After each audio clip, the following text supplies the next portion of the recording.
So at the time of this recording, Good Friday would have been last Friday, which I think was March 28th. And how did I decide to spend this day? By seeing a double feature of devil movies, just as God intended it. Please stay tuned for a live television first as we attempt to commune with the devil. Immaculate stars Sydney Sweeney, Simona Tabasco, Alvaro Morte, and is directed by Michael Mohan. And the film is about the young Sister Cecilia, who goes off to join a picturesque Italian convent, where she eventually finds out that she is with child, but not by conventional means, but one of immaculate means. But she also finds out that this immaculate conception may not be so divine after all, as she starts uncovering this convent's dirty and dark secrets. Now I'm just going to come right out and say it. Immaculate might be one of the most viscerally disturbing movies I have ever seen. And really, there's not going to be a lot of negative I say about this movie. I pretty much loved it from start to finish. I love the atmosphere, and with that atmosphere, there's like this overall feeling of oppression that I just felt watching this. Like, I did not feel comfortable during one frame of this movie at all. Now, there are jump scares in this movie, and I don't mind jump scares, but I don't like when films abuse the hell out of them, because then it just becomes sort of expected and it ruins the fun. But here, a lot of the scares come from, I think, that oppressive atmosphere and that slow burn. Some of these scenes take a while to develop, and when the jump scare happens, it's a nice payoff. And like I said, they don't abuse the hell out of it either, so it's a nice win-win. I love the performances. I thought they were all fantastic, and I loved the direction and the style of this movie. And now this is one of those movies that, yes, it is a very slow burn. For anybody that has heard anybody talk about this movie, it does take a little bit to ramp up and get going, but once it does, holy shit. Hello? But basically, this movie is about this young nun named Sister Cecilia who goes to work at this convent, and she is kind of looking for herself. She's looking for her place in the world, and it's not long after she gets there that she kind of sees that there's something not completely right about this convent, but she's so kind of wanting this to work, she does like overlook a lot of the real subtle horror that is about to transpire later on. And boy, when that horror hits you, it hits you, because this isn't one of those things like Jason or Michael Myers or Freddy. It's not that kind of horror.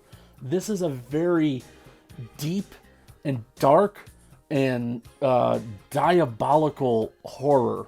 So, okay, at this convent, the priests and the nuns there house what is one of the nails that went through Jesus Christ as he was nailed to the cross. And what they are trying to do is take the DNA and bone fragments that they found on that nail and genetically clone and recreate Christ in their own second coming. And they are using a lot of these female nuns as either willing or sometimes unwilling vessels for that child. The horror is truly in how these people, I feel like, are so corrupted in their faith that they think what they are doing is God's will and is a good thing, and it's really not. It's a bastardization. It's a perversion, if you will, and that's what I feel like is like the real horror of this movie. Or you could view it the other way, that these people really aren't Christian fanatics and that they know exactly what they're doing and they really are diabolical, evil. I mean, they are diabolical and evil anyway, but you know, they know exactly what they're doing and they are trying to bring about the Antichrist. And like I said, you can look at it either one of those ways and the horror still works, and that's truly terrifying to me. But like I said, this movie is a slow burn, and once it starts ratcheting up, it does ratchet up, and when it gets to the end, Holy shit. This movie gets very bloody, very graphic, and very gory, very, very fast. At first, you think this is going to be like no happy ending at all whatsoever. There's going to be nothing. It's going to be very downer.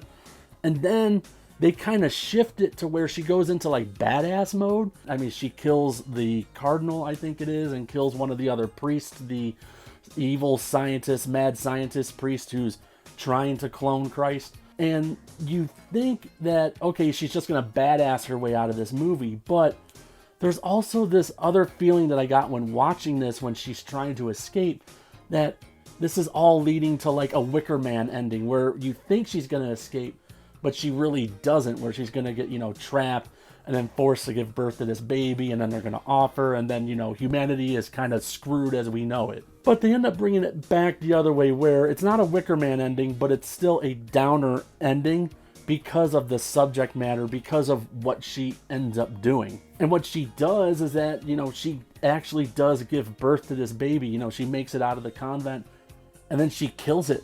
And I mean, even though you could look at it that, that is an affront to God, that child, it's a perverse, evil, it's the Antichrist, there's still something about it being a baby, and you hear it, and then when she picks up a rock and just brains it and kills it, that is powerful and scary shit. Like, that's the horror. Like, that's what sticks with me from this movie. It's not the gore. It's not even really the subject matter itself, which is kind of like a sci-fi horror. I think it's that ending. It is so viscerally just messed up that, like, I can't stop thinking about it.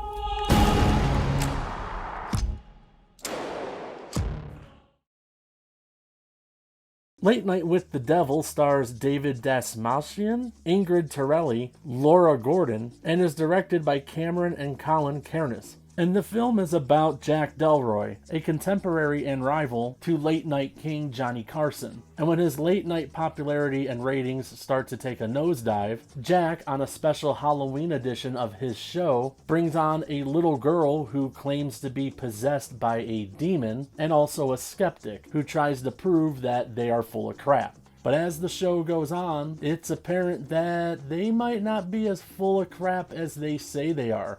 And that's when weird shit starts to happen.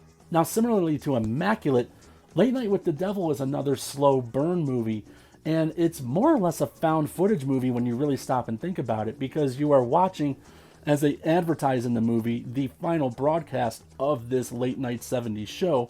And what they do to kind of cut apart the broadcast is intercut, behind the scenes footage with black and white cameras, where we get kind of candid conversations between characters and the hosts of the show or producers to kind of fill in the gaps of what we are seeing on screen. And holy crap, all I can say is, wow, what a movie. This is just incredible. I had a blast watching it, like not blast and that was a lot of fun kind of blast. It was just a really well-made movie. I think they nailed that 70s style and aesthetic perfectly. I love how this was shot as an old TV show, and I think they even did the cuts the right way. I love the sort of odd humor that they use in it throughout. And there's one scene in particular towards the end that I love, that it just made me crack up out loud, like in the theater when I saw it. But I also love the cast of characters we got here as well. We got the host, who, is just whoring for ratings. And then there's the co-host, who is scared, but pretty much the rational one, and tries to talk sense into everybody. And then we get the doctor with the possessed girl, who are the ones being whored by the host of the show. And then the skeptic, who is trying to prove that all of this is bullshit. When I sat back and was watching this reminded me of an old show. I think it was called That's My Line, with Bob Barker. I think it was from the 70s or from the 80s. And there was this psychic guy on there who was trying to make shit move with his mind. And James Randi, I think that's his name, was on there trying to disprove this guy. And he had a check that he wrote out proving that if this guy with certain controls could actually make shit move, he would give him this check worth a lot of money then at the time. It was like a few $1,000s, I think, at the time. But this guy couldn't do it, and therefore he outed himself on national TV as a fraud. And here we get the same thing where this skeptic is on this show trying to prove that this little girl and this doctor are full of shit. He brings on a check that says if they can meet any one of his criteria, that, they prove that she is really possessed by the devil or a demon, he will give them this money. Well, he keeps throwing obstacle after obstacle after obstacle in their way. They keep kind of breaking it down and showing that no, they're legit and they're real. He even goes so far as to explain that it's all mass hypnosis and kind of demonstrates it on TV with, showing what the camera actually sees versus what people who are under the mass hypnosis saw. And when he thinks that he's gotten them in a corner, it's proven once again that they are telling the truth. You're meddling with things you don't understand. Whoa!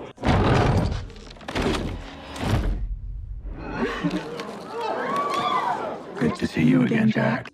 And now David, I'm not going to pronounce his last name here. I'm just going to butcher it, so I'm just going to call him David D.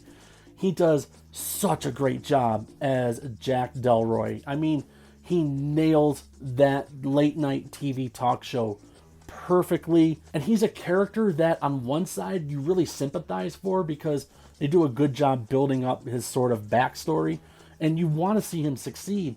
But then on the other side, you see how much of a horror he becomes just for ratings, that he literally, the crux of this movie, you find out, is that he literally sells his soul to the devil or to a demon to get ratings and become popular and, renowned and fame and fortune and all that. But what he doesn't realize, it's like that be careful what you wish for thing, because what ends up happening is all that fame and all that notoriety all comes from this broadcast where everything goes to absolute shit.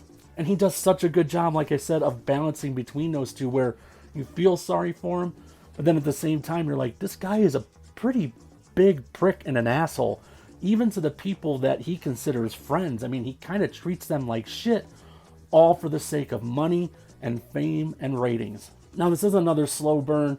It does take a little while to get going, but I love the pacing of it. And when shit pops off at the end, it pops off at the end. And that's probably, if I had one little itty bitty nitpick about it, is that it does feel abrupt when it all happens. Like it just kind of comes out of nowhere. But, they are wrapping up the show in the movie, so something's got to happen. But yeah, it really just pops off out of nowhere. But I love it. There's a lot of gore and people getting killed. And the scene that I told you that I loved that made me laugh out loud comes here when the little girl reveals herself as this demon and, she's killing people.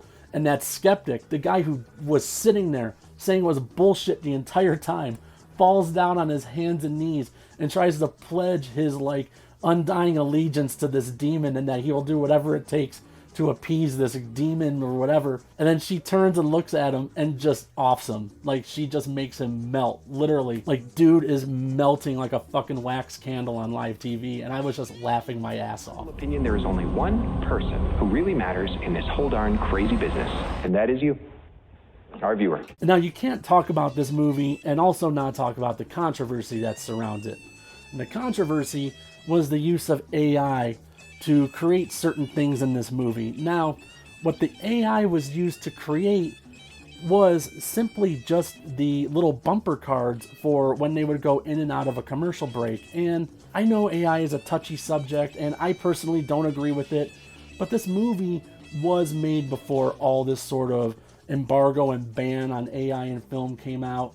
So there is that. And also, it's just simple little graphics, which, yes, their graphics department probably could have came up with, but like the director said, their graphics department did so much on this movie, so many other things where, they nailed everything spot on, that not enough credit is given to them for that, for replicating that 70s aesthetic and style and look and feel.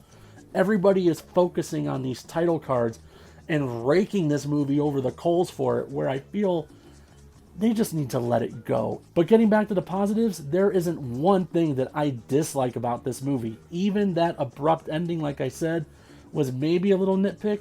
I still loved it, still had fun with it, and this will be a movie that will for sure become a Halloween staple, for me from now on.